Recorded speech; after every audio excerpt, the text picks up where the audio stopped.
Hi everyone, Keone on here from Monad. We're building really performant EVM execution as well as a new consensus mechanism, ultimately building a full client from scratch to make Ethereum really performant. One particular use case is for option finance. Okay, I'm gonna, I wonder if this, I'm just gonna take like 2 seconds to try to think of how to do this better. Stack something. Is there something we can stack? I can put the. Be a little higher.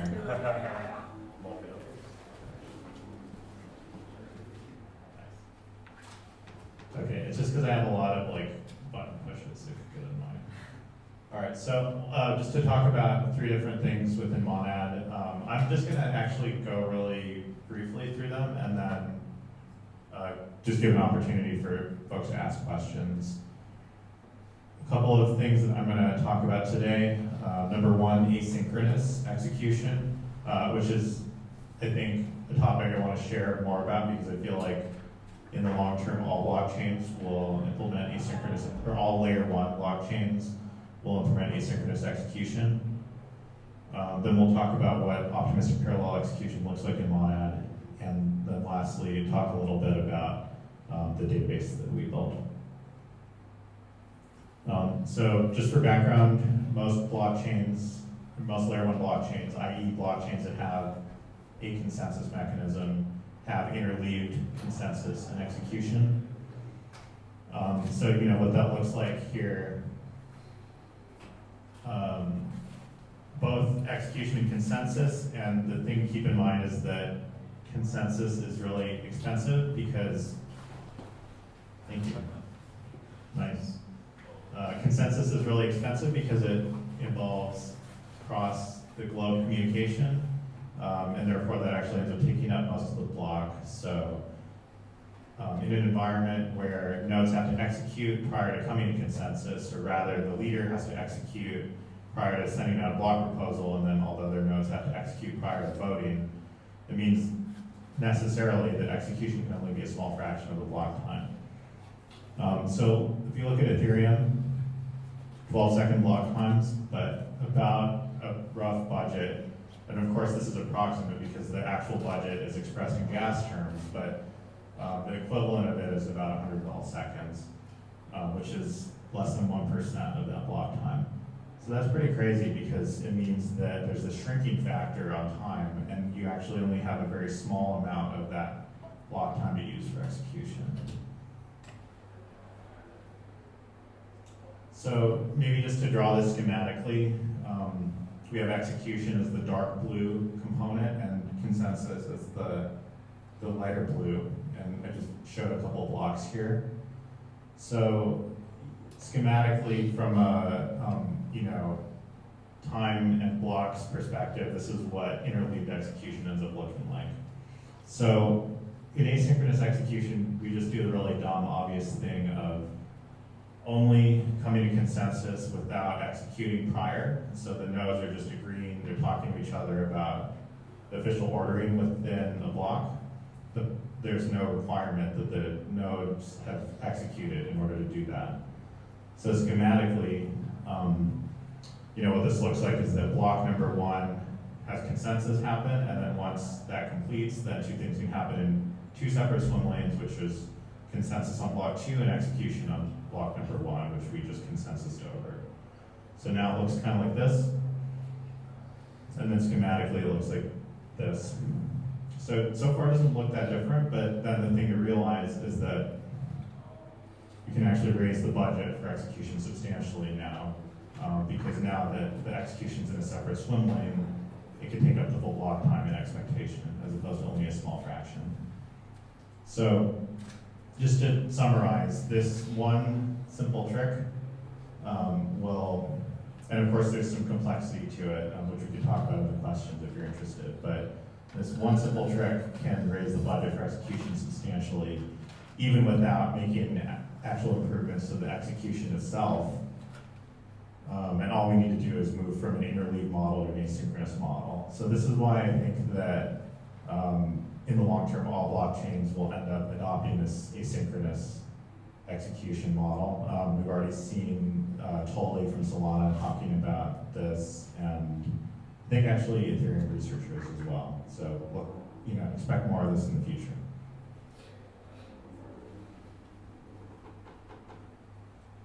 Okay, so again, I'll just try to move through this kind of quickly and then just leave time for questions. So optimistic parallel execution is the idea of running many transactions. Sorry, just to restart. In Monad, similar to Ethereum and most other blockchains, transaction blocks are linear, so there's no DAG here. And then the transactions within one block are also linear. So right now in Ethereum, transactions are serially ordered, and the goal is to try to still have this property where officially transactions are serially ordered, but then they're linearly ordered, but not serially executed. We want to do this by working smarter, not harder. So there's some fancier names for this, but it's actually really just sort of doing the common sense thing, which I'll kind of try to describe to you very quickly. So the idea is run many transactions in parallel, assuming that they're all starting from the same starting point, aka optimistic execution. And for each transaction, just do some bookkeeping to keep track of all of the inputs to that transaction, aka the storage slots that were read, and then also keep track of the outputs, aka the storage slots that were mutated in the course of running this transaction. So we run many transactions in parallel, generate many pending results in parallel, where each pending result keeps track of an input and an output. And then so that's phase one. And then phase two is to step through these pending results serially and commit them and reschedule work if any input has been mutated. So I'll just say that one more time, which is, again, like two phases. First stage is running many transactions in parallel. For each transaction, making a pending result, which has a bookkeeping of the inputs and outputs for that transaction. And then step two is step through the pending results serially and ensure that all the inputs have not changed since that point in time. And if any input has changed, then reschedule work. And then the last thing to keep in mind is that in the event of rescheduling, so actually the most expensive thing in execution is not usually that CPU time to do that transaction. It's actually the storage lookup, because storage lookup means going to disk. And disk is relatively slow compared to CPU time. So on rescheduling, generally that input is actually in state, is in memory, so therefore that reschedule is actually quite cheap because it's just a lookup against cache. Okay, so I'm going to go kind of fast through here because I feel like I already kind of explained it. So we have 5 transactions, and then obviously like the serial thing is just the dumb thing of running them like that. But if we run in parallel, then we could, say we have 3 cores, run 3 transactions in parallel, and then, each one generates a pending result. And then once that core frees up, then start running another transaction. Okay, so just to give one simple example of because I think the question that people always ask is like, what happens if there's 2 transactions that are dependent upon each other? So maybe just to give an example, like say that I start with 1,000 USDC and Alice starts with 0 and Bob starts with 300. And then there's a couple of transactions. Maybe the first transaction is me sending 100 USDC to Alice, and then the second transaction is something unrelated, and then the third transaction is me sending 100 USDC to Bob. So I'll say that again, like the starting state, I have 1,000, Alice has 0, and Bob has 300. And then there's like 2 transactions that are pretty close to each other where I send out 100 to both of them. So if we do this intuitive algorithm, this is where I want to emphasize, like, we're doing things optimistically, so we run these transactions at the same time. The first one has, you know, inputs of my USDC balance is 1,000 and Alice's is 0, and then it has outputs of my USDC balance is 900 and Alice's becomes 100. That would be what transaction 1 does when we run it optimistically. And then transaction number 3, again, the transaction 2 was something unrelated, like Charlie minting an NFT. Then in transaction 3, because we're doing this optimistically, I, again, in this run of this transaction, start with 1,000, Bob starts with 300, and then the outputs are I end up with 900 and Bob ends up with 400. So when we try to commit these pending results, we can commit that first transaction fine. The second one, because it's not contending, also is fine. And then the third one actually is going to have a problem because the input at the time that we executed was 1,000, but now we can already see that the input should have been 900. So we just need to reschedule this one. So we just go redo it.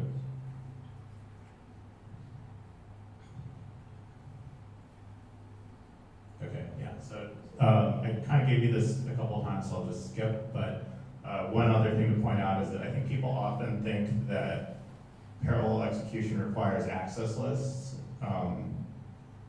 because they're thinking of how Solana has quote-unquote access lists with pre-specification of all the dependencies, but this does not. And I actually think that this is quite important, that requiring access lists is really bad UX, because if you get the access list wrong, then that transaction will fail.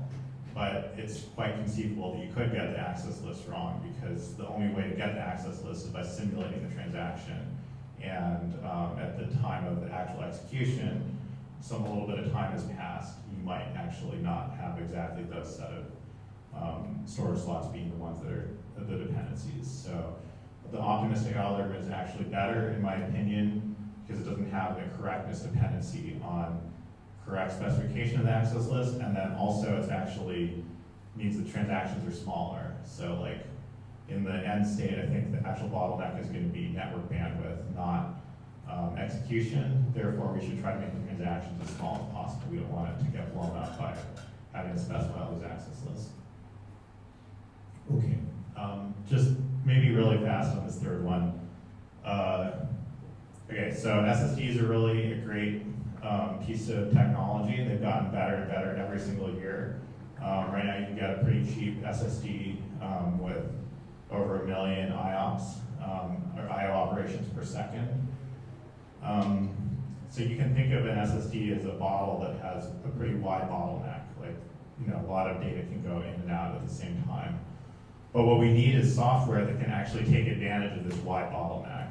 And unfortunately, with the existing database models, that's really not the case.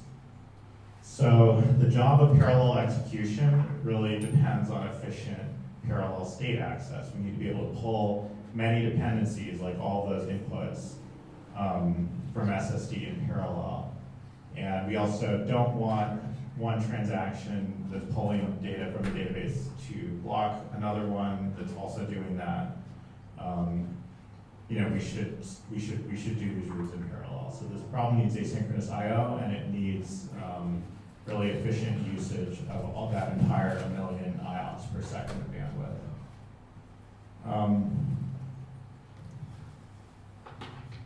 And right now, Ethereum data lives in a Merkle Patricia tree, and then that Merkle Patricia tree is stored inside of another database like LevelDB or PubbleDB in the case of Geth, or RocksDB in the case of Solana. And because this data structure, the Merkle Patricia tree, is actually being embedded in another data structure, it means that navigating to one leaf in the Merkle Patricia tree, aka going all the way down, you know, some tree, is actually going to require like many other tree lookups under the hood for each of those nodes being traversed. This is really inefficient and is not going to saturate the SSD's I/O capabilities because there's lots of sequential lookups.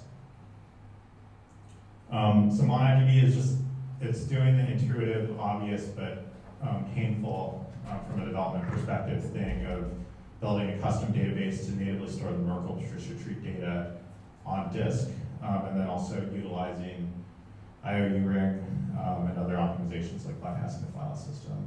And so the result is that we have this parallel state access, or sorry, this parallel execution, this running many transactions in parallel. You can also pull a lot of data that is the dependencies for all those transactions in parallel.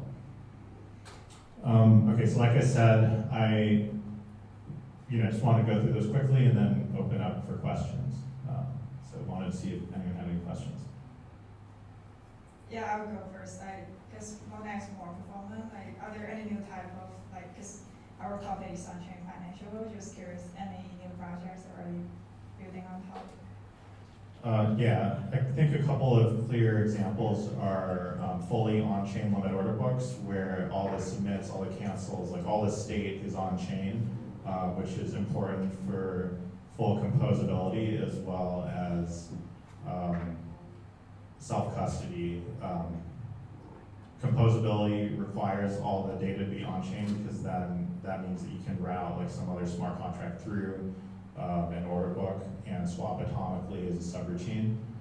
I think also frequency of Oracle updates, like if you think about the frequency at which Chainlink updates on Ethereum mainnet right now, I think it's like once per hour, or anytime for ETH USDC, anytime the price changes by 50 basis points.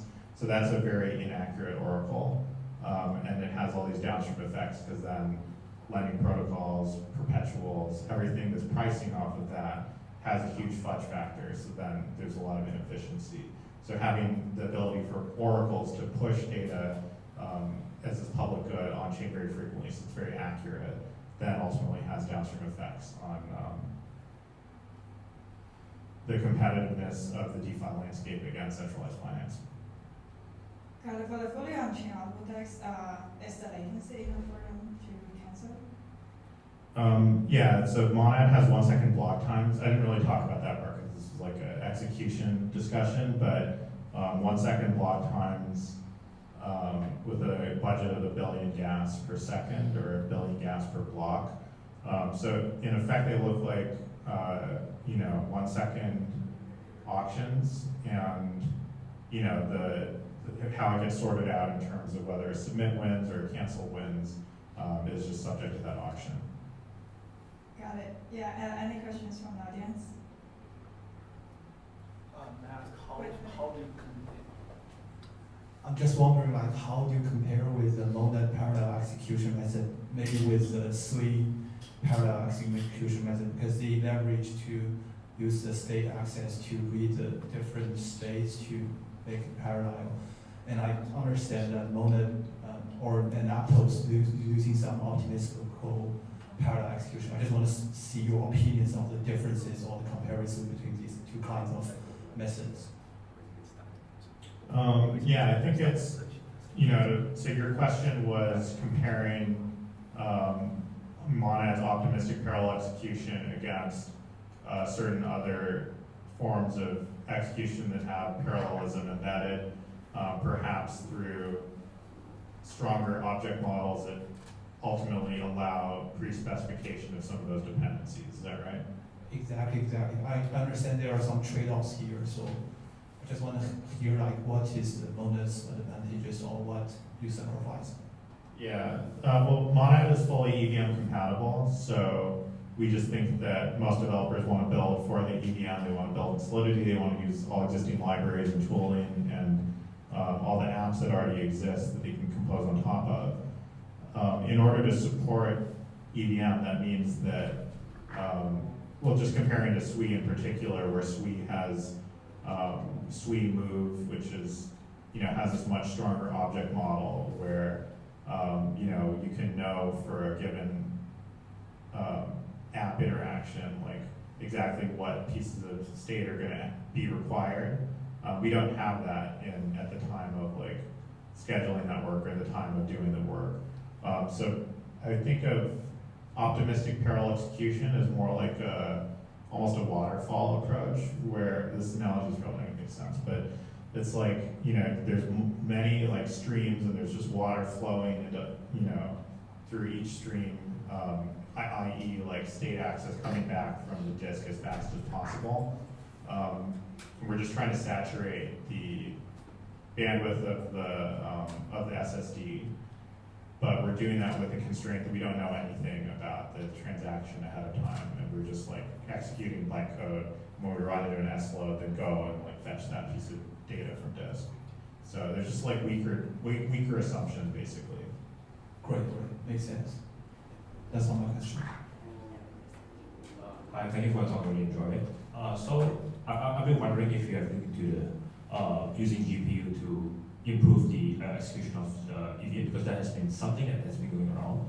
Probably not as huge, but this one, what I'd like to hear what you have to say. Yeah, I think GPU is pretty out of scope for what what we're trying to optimize for, because most smart contracts actually have very little computation within them. They're really more bottlenecked on state access than they are on CPU time. I think that if there were smart contracts that were trying to like invert big matrices or something, then it's possible that like EVM on GPU with all of the EVM opcodes supported on GPU could be interesting, but I think it's just a very different kind of smart contract than what exists right now. Thanks so much. Thanks. Any more questions? Thank you for the talk. I didn't fully understood like the rescheduling mechanism in case of conflict state, because like two transactions are in conflict start from the same commit state, then one of the two changes the first, then the other one, and so you said that the other one is rescheduled, but how does it work? Like, and what are the execution risks embedded with this kind of rescheduling? Because I mean, like, I expect Ramona to have a very huge DeFi ecosystem because of the performance of the chain, and so this thing could be a thing in terms of searchers and MED and everything like that. Right. So just to mention a couple of things that maybe like start to address your questions. Your question is like please re-explain like how contention between different transactions, like how that ends up getting resolved. So the first thing to point out is that the transactions have a total ordering, like they're numbered from 1 to whatever, like 10,000 or 15,000 or something within that block. And the end result, the true result, is the result that you would get from running them just one after the other. So if we have two transactions that are in contention, and transaction, it's like transaction 10 and 11 that are in contention, then transaction 10 takes priority. Like if they're both run in parallel and we produce pending results for both of them, we're going to try to commit 10 first. And if it got committed successfully, and it ends up mutating some input that now transaction 11 is reading, transaction 11 has like lower priority. It has to be re-executed. So I think something that people worry about when they first hear about parallel execution is like, oh, how do we know that like we're not going to get in an infinite loop of like, constantly like we re-execute one thing and then that like mutates some other thing, which then causes something that got executed already to like have to get re-executed. But that's not the case, because if you think about the algorithm that I described, it is literally every transaction gets executed at most twice. It might get executed once in the first pass, and then we generate a pending result, and then at the time that we try to commit that result, we might have to re-execute it. But once it's re-executed, then it's good. It can't be like dislodged at all. So I think, just in general, like the total ordering that exists in all blockchains is actually super helpful for resolving this like contention problem, because there's always a priority that's well defined. The earlier transaction always has priority. And also re-execution, just to point out one other thing, it only happens if there is contention between an earlier write and a later read. So like I said, if transaction 10 writes to a particular storage slot, that transaction 11 then is about to read. And transaction 10, doing that right, ends up mutating it. That's when transaction 11's pending result gets invalidated and has to get re-executed. And one last question. When you say a transaction arrived first than the other, you mean like a naive FIFO system or like a PGA system in which one transaction has priority on top of higher gas that is pending? Oh, yeah, so all of this is downstream of the question of how the order gets chosen. So I think you can just think of it as a black box where, like, you know, the order's already been chosen. Like, everyone's job is to like execute this list of transactions that the leader originally chose. So the question of how, like, you know, a block builder would like find the optimal like ordering among transactions, that's like, you know, out of the scope of the protocol in this discussion. But yeah, this is all like assuming that we've chosen the ordering already. But then in terms of like how the leader will end up choosing the ordering in the, you know, if it's running the default Monad client, it's a priority gas function. Thank you.